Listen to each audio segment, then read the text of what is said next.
দেখুন দেখুন বিরিয়ানি ভাতটা দেখো, আদা ছয় চাল, আর এই যে বিরিয়ানি ভাত বেগুন দিয়ে আলু দিয়ে শুকোই দিয়ে, এর মতো বিরিয়ানি কাউ আছে গো? হ্যাঁ, হ্যাঁ গো, হ্যাঁ সোনা, হ্যাঁ মধু, এত সুন্দর চাইলের ভাত, তাও তোমার খেয়ে দিয়ে পোষাইছে না?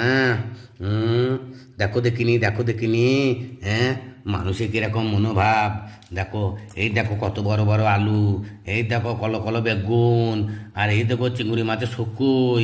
তাহলে এর মতো কোনো জিনিস, মজার জিনিস আছে কিছু গো? আবার সঙ্গে আবার কাঁচা লঙ্কা দিয়ে আছে গো। হ্যাঁ গো, দেখো দেখিনি কাঁচা লঙ্কা, দেখো দেখিনি, হ্যাঁ, কাঁচা লঙ্কা দিয়ে আছে। তাইলে কত ভালো, দেখো দেখিনি। ভালো লাগে তো লাইক করে দিও, একটা শেয়ার করে দিও। বেশ শোনা আমার মতো আমার। হ্যালো গাইস, আপনারা সব কেমন আছে? আমরা সব ভালো আছি। আপনারা যেন ভালো থাকেন, আর আলহামদুলিল্লাহ সবাই যেন ভালো থাকেন। দুনিয়া